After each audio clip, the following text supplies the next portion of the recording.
প্রিয় দর্শক, আপনারা যে যেখানে আছেন সকলকে প্রীতি ও শুভেচ্ছা জানিয়ে নিউ ইয়র্ক থেকে জন্মভূমি নিউজ টিভি শিরোনাম শুরু করছি আজকে। আলোচনার প্রধান বিষয়বস্তু আমেরিকান বিভিন্ন খবরের শিরোনাম নিয়ে। প্রথমত, বিশেষ করে যে সমস্ত বিষয় আমাদের বাংলাদেশি বা বাংলাদেশি কমিউনিটিকে অত্যন্ত বিপর্যয়ের মুখে ফেলেছে, সেই বিষয়গুলি নিয়ে কথা বলতে চাচ্ছি। আপনারা জানেন, প্রেসিডেন্ট ডোনাল্ড ট্রাম্প গত এক সপ্তাহে অনেকগুলি বিষয়ে একেবারে প্রায় বলা যেতে পারে যে উন্মাদের মতো কাজ করছেন। যে সমস্ত অনেক কাজেই আমাদের কমিউনিটি বাংলাদেশি যারা নিউ ইয়র্কে বসবাস করে তাদের জন্য অত্যন্ত বিপর্যয়ের মুখে এবং বিব্রতকর অবস্থাও বটে। এই জন্য বলছি, আমাদের নিউ ইয়র্কে বাংলাদেশির বসবাস প্রায় প্রায় 5 লক্ষর মতন হবে অনুমান করে বলছি। শুধু নিউ ইয়র্ক রাজ্যে, আমেরিকা মিলে হয়তো এই সংখ্যা আরো 1-2 লাখ বাড়তে পারে। তবে মোটামুটি ভাবে আমেরিকায় বসবাসকারী বাংলাদেশের সংখ্যা 7 লক্ষের বেশি হবে না। তবে শুধু নিউ ইয়র্কেই, এই জন্য বলছেন যে শুধু নিউ ইয়র্কেই মানে এই প্রবাসী সংখ্যালঘু বাংলাদেশের 5 লক্ষর কাছাকাছি হতে পারে, আর বাকি বিভিন্ন জায়গায় ছড়িয়ে ছিটিয়ে থাকা প্রবাসীরা বসবাস করছে। প্রিয় দর্শক, বলছিলাম যে ট্রাম্প প্রশাসনের এক ধরনের উন্মাদনা চলছে, বিশেষ করে অভিবাসী সমাজের উপর।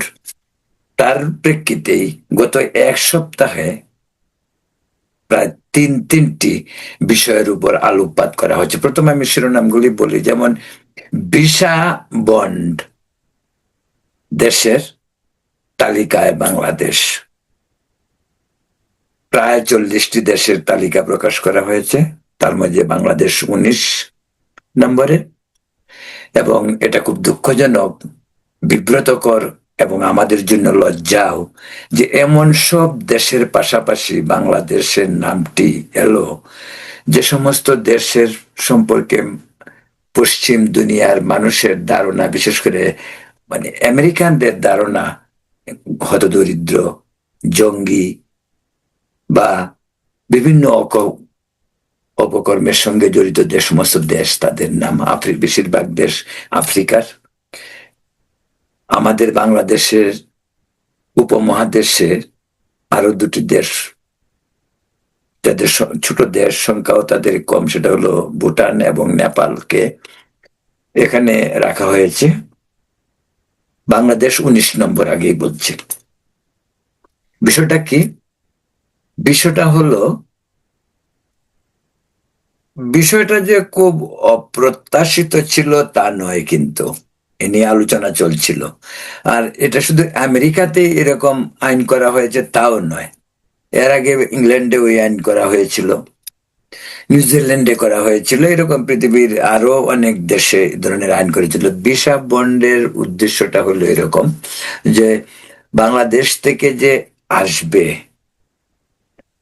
এসে যে সে এখানে ইলিগেল হবে না, যেটা অধিকাংশ ক্ষেত্রেই হয়, যে স্টুডেন্টরা আসে, এসে পড়াশোনা করে না, পরে ইলিগেল হয়, ইলিগেল হয়ে রাজনৈতিক আশ্রয় নেয় বা অন্য কোনো পদ্ধতিতে লিগেল হওয়ার চেষ্টা করে। ব্যবসায়ীরা আসে, তারাও যায় না। এইভাবে যেভাবে লোকজন আসা যাওয়া করে, এই অবাধ আসা যাওয়া এবং অবাধ ইলিগেল হয়ে বিভিন্ন পথে আমেরিকায় থাকার যে ফাঁকফোকর খোঁজা হয়, তা বন্ধ করার জন্যই এবং ইলিগেল অভিবাসীদের এদেশ থেকে তাড়ানো, তাদের মনে ভয় আতঙ্ক সঞ্চার করা হইতে পারে এই আইনের একটি প্রধান উদ্দেশ্য। এই প্রেক্ষিতেই বলবো যে আইনটা নিয়ে ভয়ভীতির কারণ তেমন কিছু নেই। কারো টাকা থাকলে আসবে, কেউ টাকা না থাকলে আসবে না, এটাই সবচেয়ে বড় কথা। এই আইনটা হলো এরকম যে ভিসা অফিসার যদি ভিসা দেওয়ার ইচ্ছে করে, যদি মনে করে যে একজন ভিসা প্রার্থী সে ভিসা পাওয়ার যোগ্য, তাহলে তাকে $15,000 বন্ড দিতে হবে। তাকে 30 দিনের ভিসা দেওয়া হবে, $15,000 বন্ড দিয়ে সে এখানে আসবে, সে যখন চলে যাবে তার টাকা ফেরত দেওয়া হবে। আর যদি সে না যায়, তাহলে নির্দিষ্ট সময়ের ভিতরে, তাহলে তার প্রতিদিন তার পয়সা কাটা হবে, আলটিমেটলি তাকে চলে যেতে হবে। এখানে এই ধরনের ভিসা নিয়ে এসে সে এখানে ইচ্ছা করলেও থাকতে পারবে না, তাকে চলে যেতে হবে। তাই বিজনেসম্যানদের এটা নিয়ে আতঙ্ক তৈরি হয়েছে, কিন্তু বিজনেসম্যানদের এত কিছু ভাবার প্রয়োজন নেই। বিজনেসম্যানদের ব্যাপারে, যারা বিজনেস ভ্রমণে আসবেন তাদের ব্যাপারে একটু অন্যরকম শীতলতা থাকতে পারে। এটা নির্ভর করছে যে ঢাকায় যে বাংলাদেশ, মানে বাংলাদেশে নিযুক্ত আমেরিকান যে সরকারি কর্মকর্তারা থাকবেন, তাদের মেজাজ মর্জির উপরে অনেক কিছু নির্ভর করে। এটা হইতে পারে এরকম। দ্বিতীয়ত হইতে পারে যেটা, সেটা একজন যদি মনে করে যে আমি 15,000 নয়, তাকে আমি 5,000 বন্ড নিয়ে ভিসা দিয়ে দিব, তাও হইতে পারে। 10,000 বন্ড নিয়েও ভিসা দিতে পারে, হাইয়েস্ট 15,000। এই নিয়ে আতঙ্কিত হওয়ার কোনো কারণ নেই। এটা নিশ্চিত। আমি আরেকটি বিষয় বলতে চাই, বাংলাদেশে তো দান্দাবাজ টাউট বাটপারের অভাব নেই। আমেরিকান ভিসা পাইয়ে দেওয়ার জন্য অনেক ট্রাভেল এজেন্সি, অনেক ধান্দাবাজ অনেক কিছু করে। না, আপনারা যারা আমেরিকায় আসতে চান, সরাসরি আমেরিকান এমবেসির সঙ্গে যোগাযোগ করবেন, এবং ভিসা যদি পান, তাহলে একমাত্র ভিসা দেওয়ার জন্য আপনাকে টোকেন দেওয়া হলেই বুঝবেন আপনাকে বন্ডের পয়সা জমা দিতে হবে। কোনো দালালদের মাধ্যমে সেই কাজ কখনোই করবেন না, তাতে সর্বশান্ত হওয়ার সম্ভাবনা থাকে। তাই এই প্রক্রিয়ায় হয়তো অনেক ধরনের দালাল, অনেক আইনজীবী, অনেকে উল্টাপাল্টা সেটা কথাবার্তা বলবে। বিষয়টি নিতান্তই একেবারে সহজ সরল, ভয় ভীতি আতঙ্কের কোনো কারণ নেই। যারা নতুন করে বাংলাদেশ থেকে ভিসার জন্য আসবেন, সিম্পলি তারা ভিসার জন্য অ্যাপ্লাই করবেন।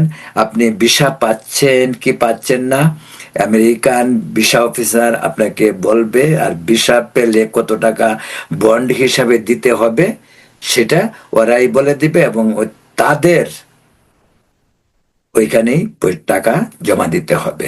তাই তৃতীয় পক্ষের কোনো কথা শুনবেন না। ওরা যারা হিউম্যান ট্রাফিকিং করে, ওরা ধান্দাবাজ, বাটপার। তাই ওদের কথা লিসেন করবেন না।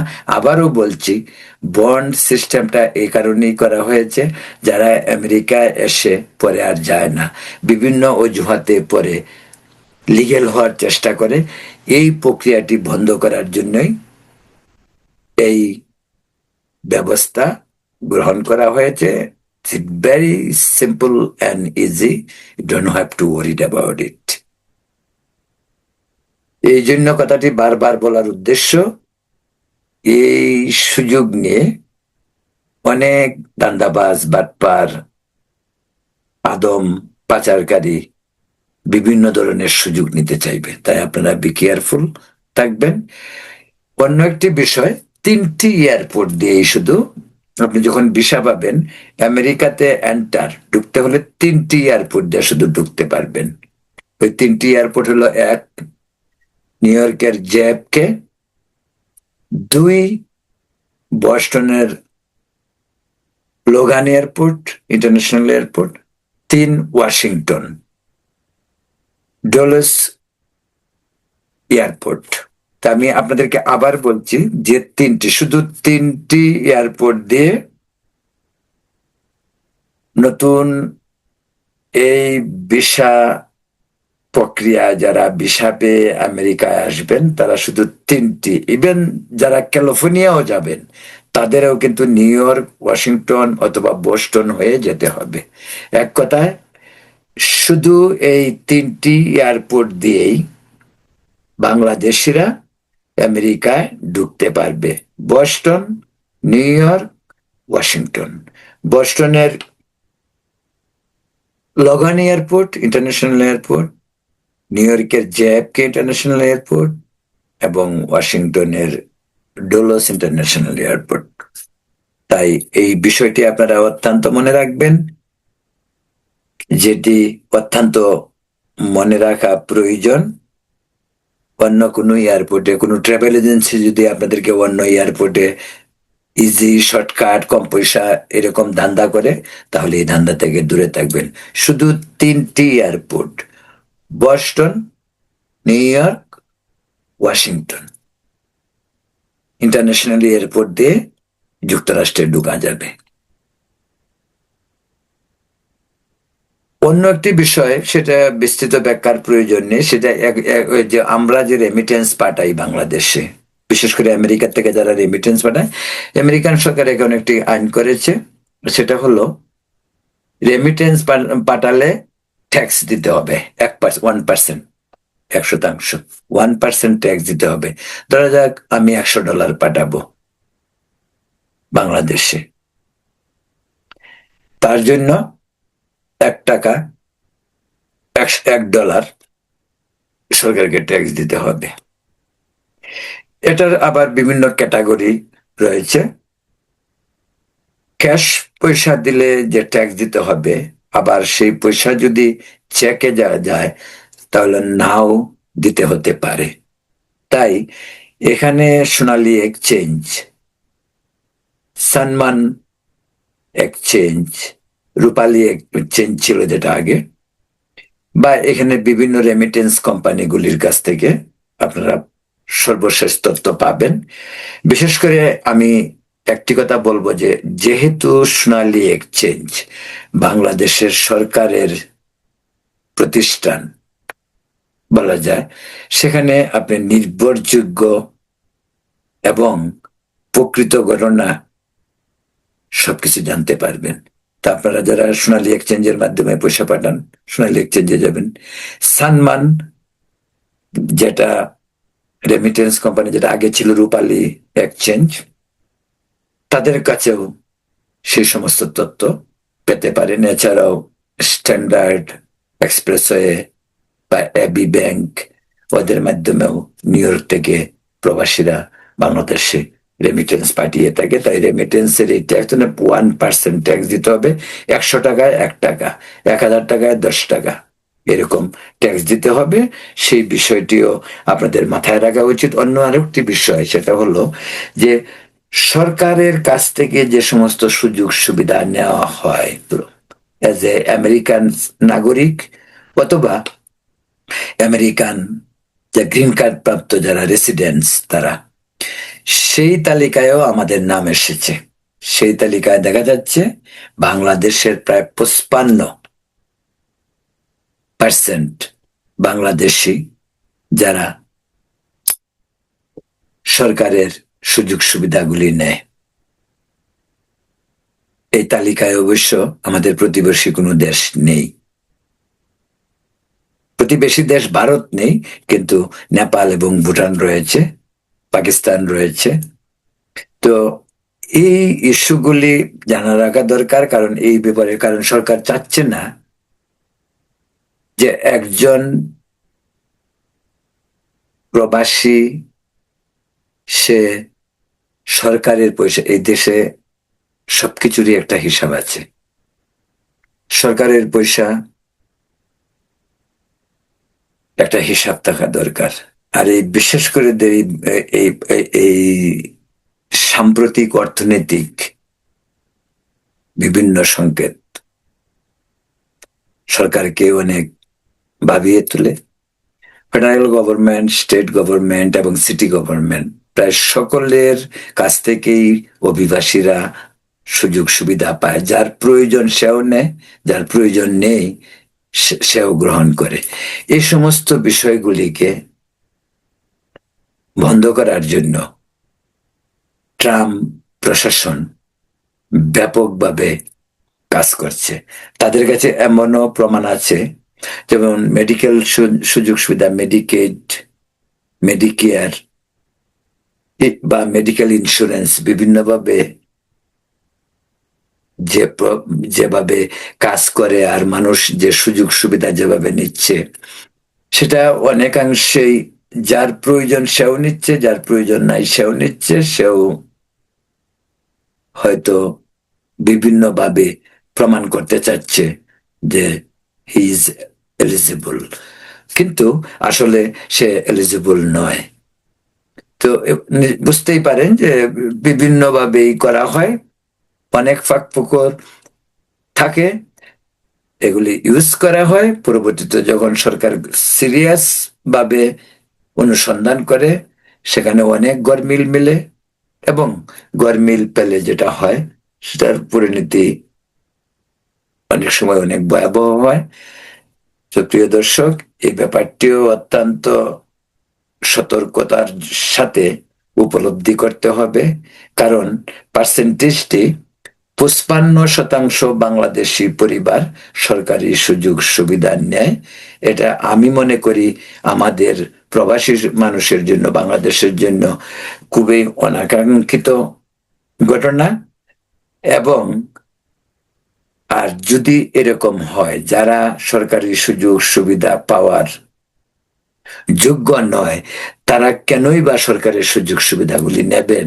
এবং এটা তো দেশের জন্য বদনাম, এটা আমাদের ভাবমূর্তির জন্য সমস্যা। তো ওই বিষয়টি প্রবাসী বাংলাদেশি যারা উত্তর আমেরিকায়, তাদের চিন্তা চেতনায় বিবেচনা রাখা উচিত। কারণ ট্রাম্প প্রশাসন ক্ষমতা নেওয়ার পর থেকেই ইমিগ্রেশন থেকে শুরু করে বিভিন্ন ইস্যুতে এক ধরনের লাগামহীন ঘোড়ার মতো চলছে। সেখানে এমনটি না হোক আপনার সামান্য ভুলের জন্য আপনার অস্তিত্বই, আমেরিকায় থাকার অস্তিত্বই বিপন্ন হতে পারে। এমন সব কড়াকড়ি হচ্ছে, যেমন এই দেশে আগে সিটিজেনশিপ নেওয়ার যে ব্যবস্থাটি যতটুকু ইজি ছিল, এখন আর ততটুকু নেই। গ্রিন কার্ড পাওয়া যতটুকু ইজি ছিল ততটুকু আর নেই। রাজনৈতিক আশ্রয় পাওয়া যতটুকু ইজি ছিল ততটুকু নেই। উপরন্তু রাজনৈতিক আশ্রয় প্রার্থীদের সিংহভাগ চলে যেতে হবে, তাদেরকে এই দেশে ট্রাম্প প্রশাসন রাখবে না। তার প্রাথমিক পর্যায়ে আপনারা টের পেয়েছেন, এ পর্যন্ত বাংলাদেশে 319 জনকে পাঠানো হয়েছে 2 দফায়। আরো 1-2 দফা প্রায় রেডি, যতটুকু আমরা খবর পেয়েছি। আরো 300 মতো হয়তো আগামী সপ্তাহে বাংলাদেশে পাঠাবে। এভাবে বিপুল সংখ্যক ইলিগেল বাংলাদেশিকে ধরে পাঠানো হচ্ছে। তাই নতুন করে এই দেশে এসে ইলিগেল থাকার জন্য বাংলাদেশ থেকে লক্ষ লক্ষ টাকা খরচ করে আমেরিকায় পা না বাড়ানোই হবে বুদ্ধিমানের কাজ। প্রিয় দর্শক, এখন এই পর্যন্তই। পরবর্তীতে অন্য কোনো খবর নিয়ে আবার আগামীকাল আপনাদের সঙ্গে কথা বলবো। পর্যন্ত ভালো থাকুন, সুস্থ থাকুন, শুভ রাত্রি।